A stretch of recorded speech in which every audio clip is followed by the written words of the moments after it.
Okay, we're going to call this Railroads and Industry, The Rise of Big Business, Part 1. It'll take a few, probably 3, maybe 4. So, just read the question here. What was the overall economic effect of the emergence of an efficient national railroad system? All right.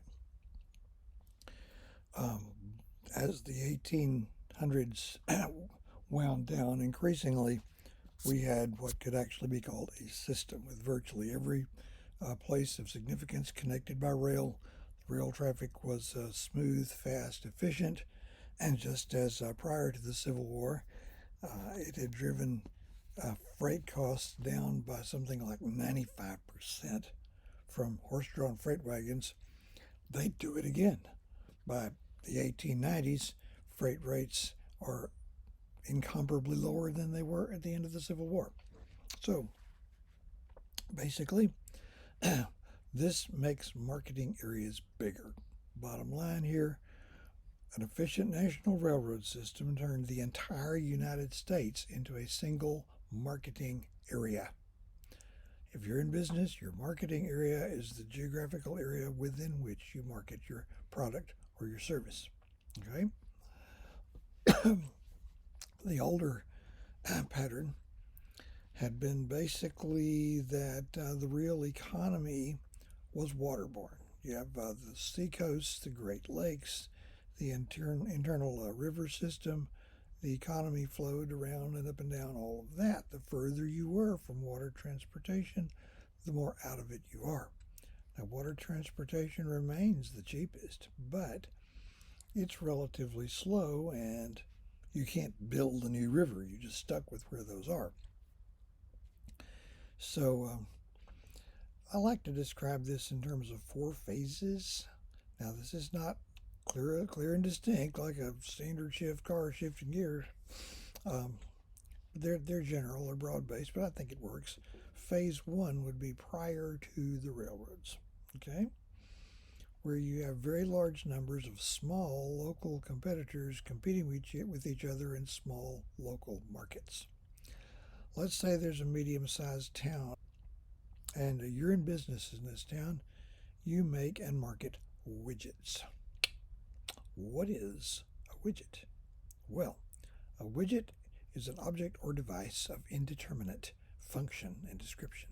In other words, it's a word that stands for something that gets manufactured. It could be anything, it's symbolic. So you're a widget maker, and your only competitors are the other widget makers in the same town. Okay? Because you're away from you don't have access to water transportation, and so your marketing area is limited by high transportation costs. There's another little town out a few miles out from your town, and some merchant there would like to stock some of your widgets, but they cost more there than they did at the point of origin just because freight costs add up so quickly.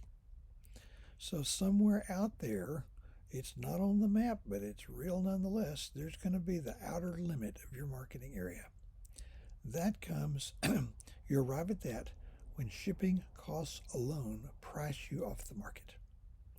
Where people at or beyond that line will either have to do without or find some cheaper source from some other direction. All right, that's phase 1. Vast numbers of small local competitors competing in small local markets circumscribed by high transportation costs. Okay, phase 2 is going to sneak up on you.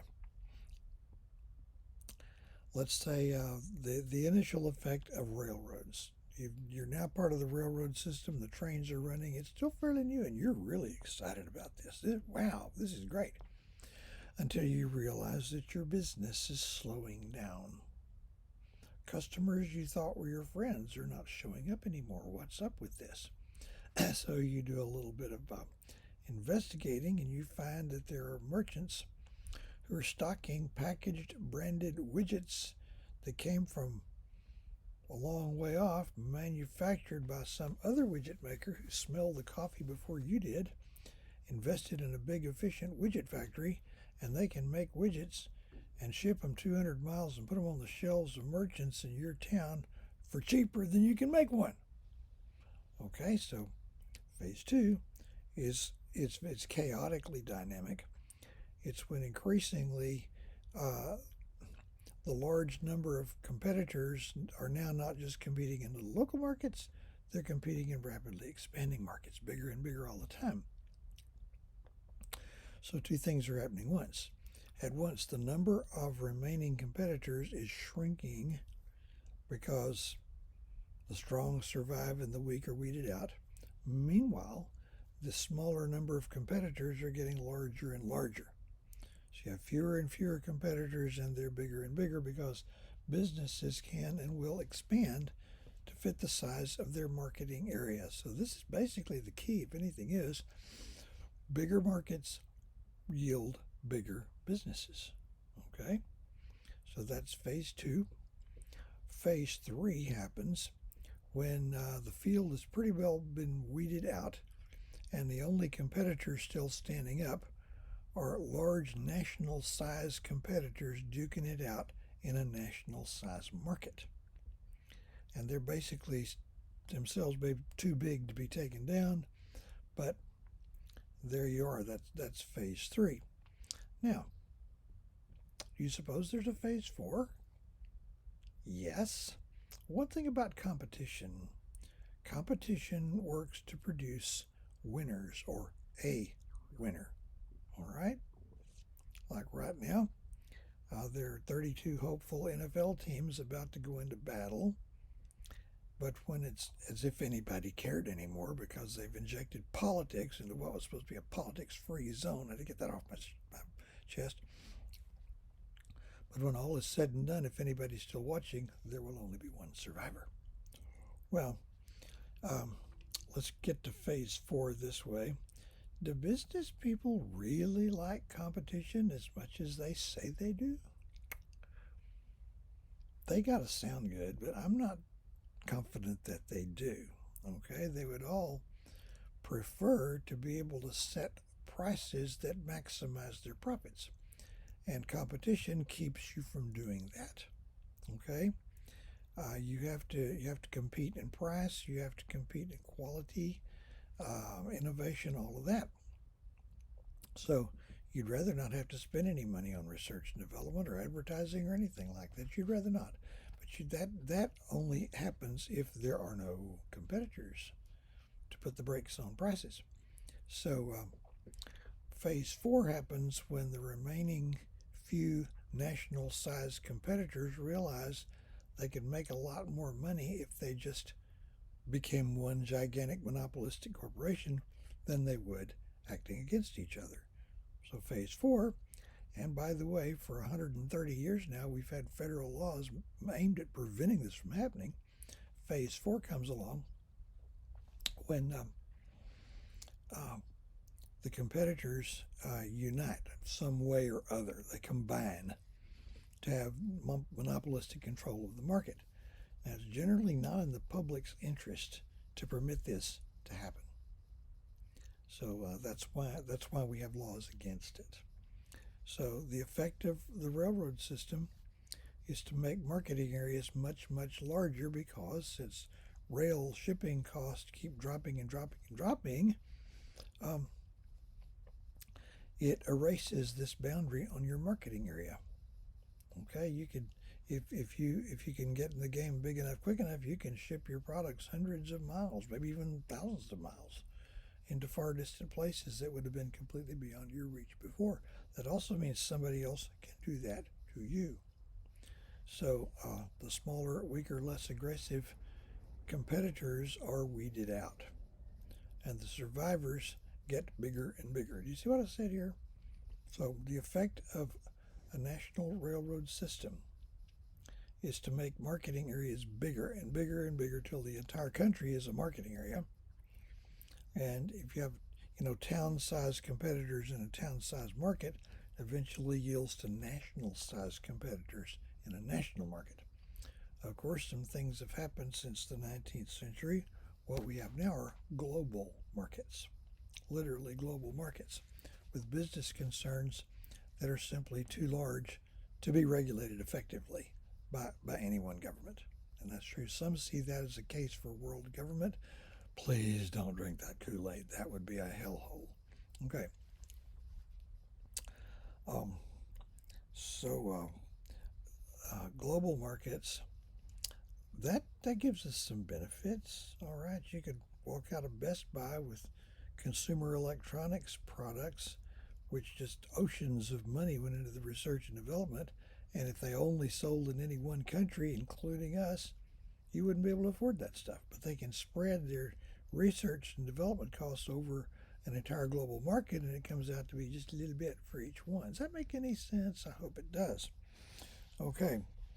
The railroads themselves were the first really big businesses in the United States. Okay. Um, the first, what passed as big businesses, say in the 1820s and 30s, were cloth factories, textile mills located mainly in New England. And the biggest would have been the Lowell Mills in Lowell, Massachusetts. They would employ, and this was staggering, this was amazing, as many as 500 people all working in one building complex, doing pretty much the same thing. Most of them actually would have been young single women who were going to work there until they could find husbands.